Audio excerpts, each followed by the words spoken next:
गलत हुआ। आहत हैं हमारी पत्नी। मुझे कोई बहुत ऐसा नहीं कि बहुत आश्चर्यजनक घटना है। मैं पहले भी 3 बार मेरे साथ ऐसी घटना घट चुकी है। मेरी पत्नी के लिए पहली घटना थी, श्रीकला जी के लिए वो आहत है।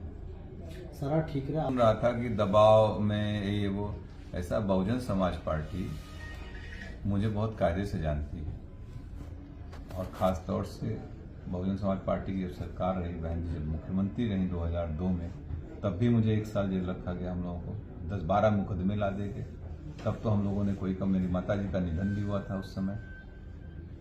हम लोग तो कहीं कंप्रोमाइज नहीं किए ना।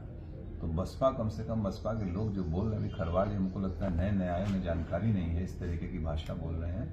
ठीक है, अपने पार्टी को डिफेंड करना बहुत से और भी तरीके, लेकिन दूसरे को डिफेम मत करिए।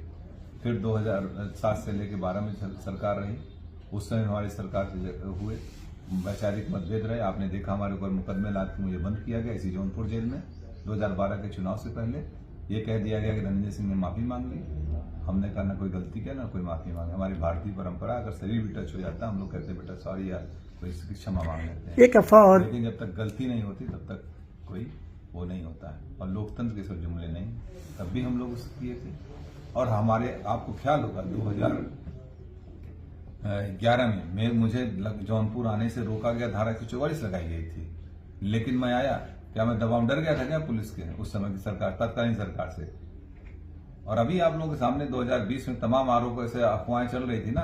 बाई इलेक्शन लड़े थे कि नहीं? हम लड़े थे। प्रदेश में क्या लोग लड़ रहे थे इंडिपेंडेंट। तो इस तरीके की फर्जी बातें न बोले। बहुजन समाज पार्टी भी देखा, अमेठी टिकट काटा, बस्ती काटा, आजमगढ़ काटा, बनारस काटा, एक दिन दो दिन पहले। तो ये इनका हो सकता है कोई इनकी कार्यशैली हो, कोई अपना हो। तो आप अपना काम करिए, जो करना है ठीक है, लेकिन लोगों को गुमराह मत करिए। 2024 के लिए क्या बचा है?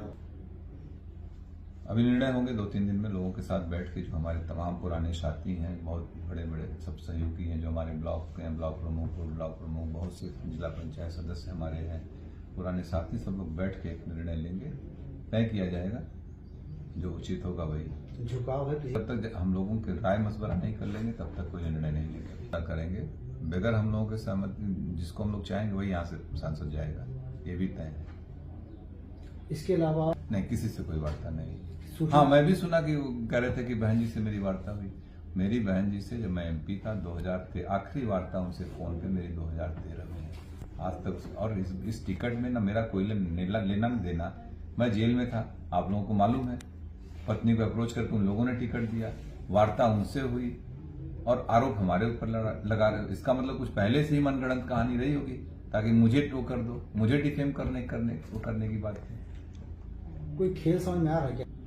कुछ तो होगा, लग रहा है कुछ डिफेम। हमको जिस तरीके से बयान दिए गए वो मुझे डिफेम करने के लिए कुछ होगी बात इन लोगों की। चारा नहीं छोड़ा। हाँ बिल्कुल। अगर चूंकि हमने इस पे किया था नामांकन, इंडिपेंडेंट के लिए आपको 10 प्रस्तावक चाहिए होते हैं। आज हमारे पर्चे खारिज हो जाएंगे। खैर, मैं एक बात और बता दूं, अगर मैं चुनाव लड़ रहा होता तो मैं जरूर एक इंडिपेंडेंट नॉमिनेशन भी करके रखता, या मैं इंडिपेंडेंट रहता ही, मुझे नहीं जाना पड़ता कहीं और हम लोग चुनाव लड़ते।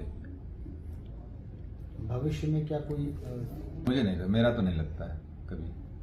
राजनीतिक संभावना को, लेकिन मुझे नहीं लगता, क्योंकि इतनी बार धोखा खाने के बाद फिर कहाँ आदमी वो करता है। अब किसे समर्थन कर सकते हैं आप? ये भविष्य का सवाल है। मैंने अभी कहा कि अभी हम अपने सारे लोगों के साथ बैठेंगे, जिम्मेदार साथियों का, यही नहीं पूरे जौनपुर, पूरे दोनों हमारी लोकसभा, सभी जनपद के सभी लोगों के साथ हम लोग बैठेंगे। जनपद में कम से कम हम लोगों के 2, 2.5, 3, 4 लाख लोग अपने हैं। जहां हम लोग चाहेंगे वहां मत करेंगे।